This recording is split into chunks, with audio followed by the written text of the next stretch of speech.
Throughout history and cultures, the moon has been revered for its power and influence on the earth.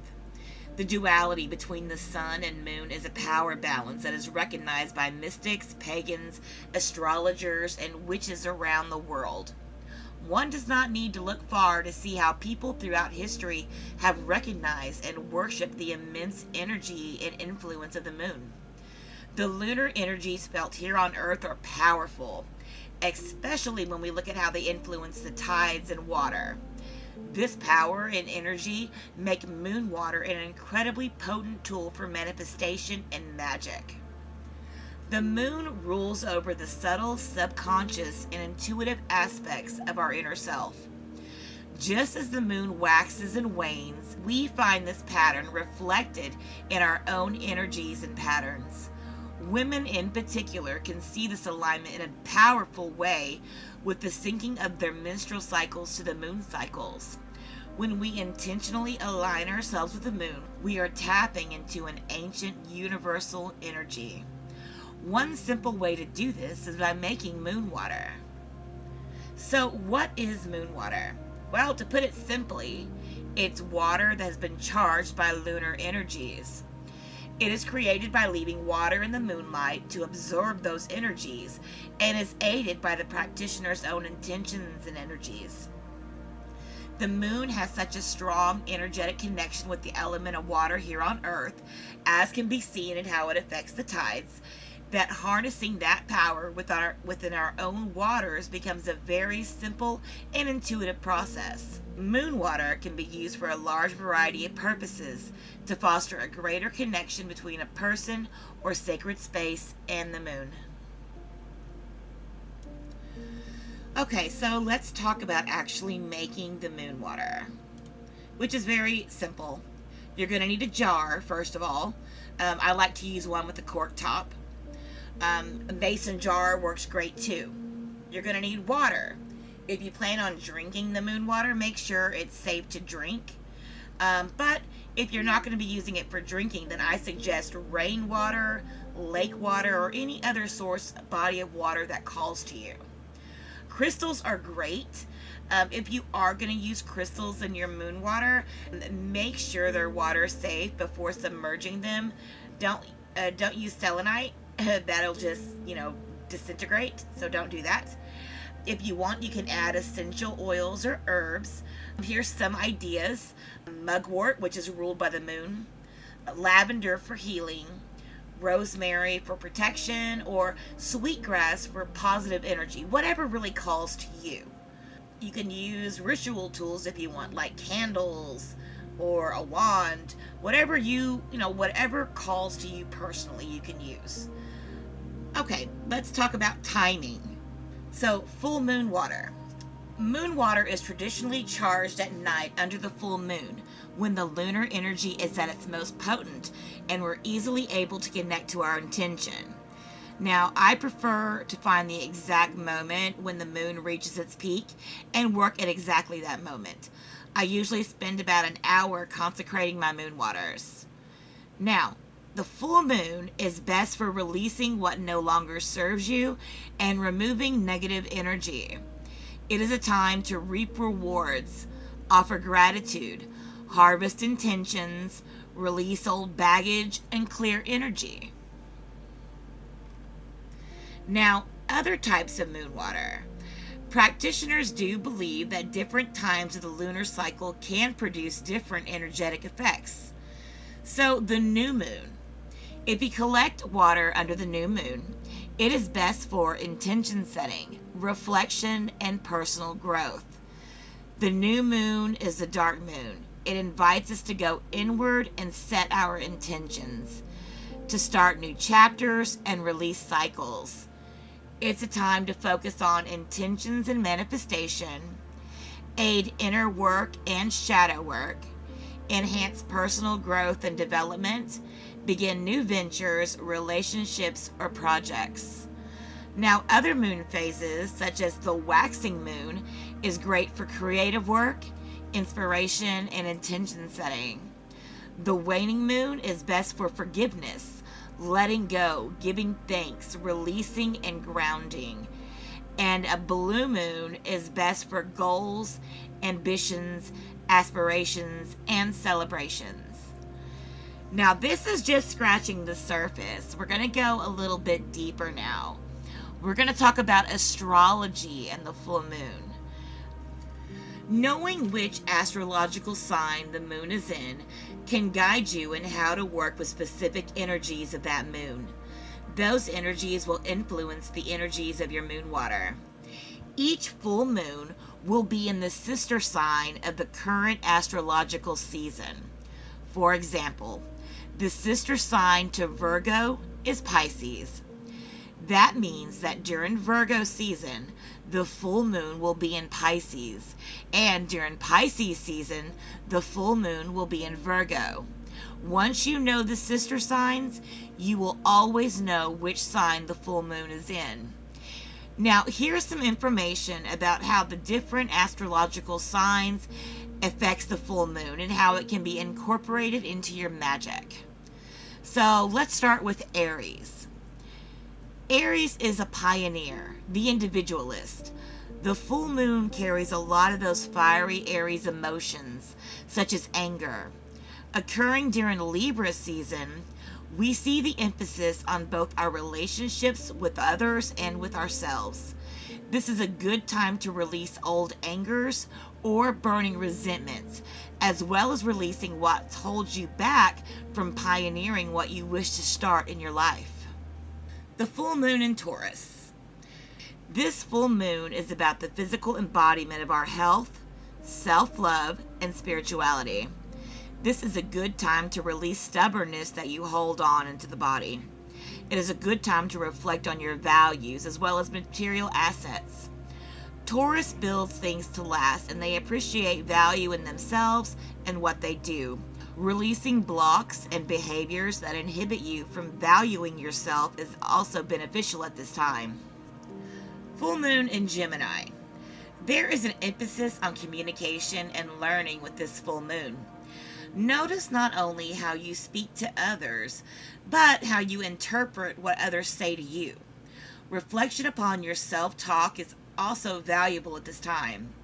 Gemini is curious and has an active mind. Resist the urge to be mentally scattered, but do enjoy some curiosity. Releasing unhealthy communication patterns or blocks to learning and mental growth is beneficial during this full moon. The full moon in Cancer. The moon is at home in the sign of Cancer. This is a great time for your intuition, honoring your emotions, and nurturing yourself and your loved ones. You may be feeling very sensitive and reflective during this time. So again, nurture your emotions without letting them take you over. Family, home, emotions, and intuition are major themes. Honor your feelings and practice forgiveness and release in regards to blocks in these areas. The full moon in Leo. Leo wants to shine and shine bright, and this full moon is no exception. Where do you shine bright in your life? Honoring the culmination that you currently stand in while releasing blocks to your radiance is helpful at this time. Leo is creative, so feel free to get creative with how you do this. Be mindful that your desire to shine bright isn't tinged with a desire to shine brighter than others. Leo in alignment understands that when we all shine, the world grows much brighter. No need for comparison or jealousy. The full moon in Virgo. Critical Virgo may help you out with this full moon as long as you don't let the critical mind take you over. Critical thinking about your health and your dreams is helpful at this time. However, if you find yourself constantly thinking critically about yourself or others, this is an ideal lunar cycle to exercise compassion and forgiveness, releasing unhelpful critical habits that bring you down. Attention to your diet, to-do list, and basically getting your wellness game in order are all in alignment with these energies. And ideally, you will also experience that Virgo authenticity and independence of spirit that Virgo embodies when they are in their element. The full moon in Libra. Libra craves harmony and love, and this full moon is no exception. Emotions relating to harmony or lack thereof in relationships will be brought to light. This moon cycle brings the opportunity to creatively clear out what no longer serves you when it comes to your relationships. How can you facilitate more self-love and compassion? This full moon will guide you there with that Libra eye for beauty and detail. The full moon in Scorpio. Scorpio is associated with the death card in the tarot, and these energies of release and transformation are very much in alignment with this full moon. There is a call to your shadow side, your inner darkness this time. This isn't scary darkness. Rather, it's the part of ourselves that we disassociate from because it is not acceptable or tamed. But that is where true healing and transformation lies. Now, as Scorpio is also associated with mystery, spirituality, and divination are powerful tools at this time. Bring up what needs to be released from the darkness and release it so you may transform into the next version of yourself. The full moon in Sagittarius. Sagittarius loves higher learning, philosophy, and adventure. This full moon is a great time to assess your relationship with these. What inhibits you from taking an adventure? How can you view life as an adventure rather than a destination? Seek freedom and release what holds you back from doing so and being yourself. Sagittarius is also known for speaking your truth. If you do not feel you can do this, reflect on why during this full moon. It's hard to follow an authentic call to an adventure when you don't feel safe to honestly answer the call. Full moon in Capricorn. Capricorn brings you awareness to your emotions around the structures and foundations in your life. This can be applied to not only your material goals, career, finance, etc., but also your relationships and spiritual practices. How are the foundations? Are they built on authenticity and solid knowledge, bound together by love and trust, or are there cracks? Reflect on and release these flimsy foundations so you may build them better and stronger. Full moon in Aquarius. What makes you unique? How are you very much your own person? This full moon invites you to detach from the idea that you have to be a certain way or follow a certain path in order to succeed. By forging your own authentic path, you will best help the collective, which is an important aspect of Aquarius and this full moon. What is your impact on the collective? What inhibits you from doing it? If you do not know what it is, ask for the blockages to be released so you may better know and pursue it. Wave your freak flag high and the right people will join you. Full moon in Pisces. Our empathetic and dreamy Pisces energies will bring up many emotions and fears during this time. Pisces has a tendency to try to escape or avoid what makes them uncomfortable. And yet, it is only by facing discomfort that we can start to become free of its hooks. Releasing addictions at this time is also ideal, as well as releasing any victim stories that are holding you back. This is a time for spiritual activities and exploration, particularly focusing on your dreams. Now, let's actually get into making the moon water. On the night of the full moon, it is time to charge your water. Start by cleansing your jar with smoke from the herbs or incense, or by spraying it with a cleansing spray such as Florida water. Visualize a washing away of old energies as you do this. Use this time to also ground yourself. You may also wish to cleanse yourself at this time. Add water to your container. Next, if you feel inclined to do so, add crystals, essential oils, or herbs to the water. While doing this, you should state your intentions for how you wish these additions will empower the moon water. Always work with great intention and clarity. If you haven't been doing these first steps under the moon, head out now and place your waters where they can absorb the moon's energy. Now let's talk about charging in the moon water.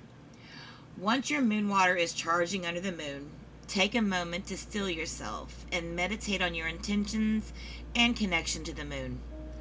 Hold your palms face up under the moon and feel the lunar energies entering your being. Feel it entering your hands. Turn your face up towards the moon and feel it flowing into you and through you. Then turn your hand palms down to guide the energies and your intentions into your moon water. If you're using a wand, you can use it to direct your energies in a more powerful and intentional way. As you work, give voice to your intentions. Say a blessing or a prayer. Invite the moon's energies to infuse your water. When you are finished, ensure that you thank the moon and the universe for letting you connect with the cosmos and access these powerful energies. You can leave your water out to charge if you wish, but ensure you bring it in before dawn. You do not want your moon water exposed to sunlight. Once you do, it starts taking on the solar energies. Now, let's talk about the weather for a minute. If you live up north, many of your moons are very, very cold. People have made moon ice many times. However, you do not need to make your moon water outside. You can do it inside on a windowsill. Also, if it is cloudy, do not worry. The lunar energies can still be effective. If it is raining, you can even collect the rainwater by leaving your jar open in the rainfall and infuse it with your moon's water. Now, moon water uses and benefits. Now that you've completed your ritual, you might be wondering, how do I use this? There are so many ways, and I'm going to list a few for you here just to get you started. Use your own intuition to find uses that align with your greater good.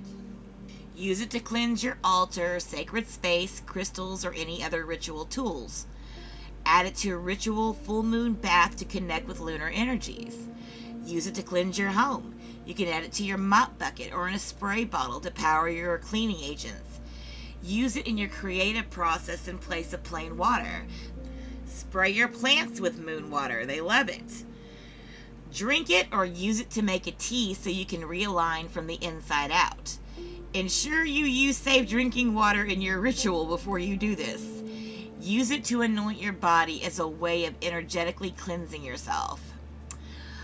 Storing moon water. Once your ritual is complete, you will want to ensure that you're storing your charged moon water properly so you can use it throughout the month. The most important thing is to protect your moon water from sunlight. If you expose your moon water to sunlight, it will immediately start taking on the energies of the sun. The sun and the moon have this incredible duality that is always working to balance each other out. But once exposed to the sunlight, the lunar energies in your water will be tempered and weakened. And with enough exposure, you will end up with solar waters. Making moon water can be simple or as complex as you wish to make it. Taking the time to connect with the moon every month, going through the ritual of making moon water can have a powerful influence on your own energies. This month, take the time to make some moon water and see how it energizes you, your space, and your month. Thank you guys so much for tuning in. I do hope you enjoyed this. Again, my name is Meadow Bear, and I'm with Black Cat Witchery. Please like and subscribe to this video, and have a great rest of your day.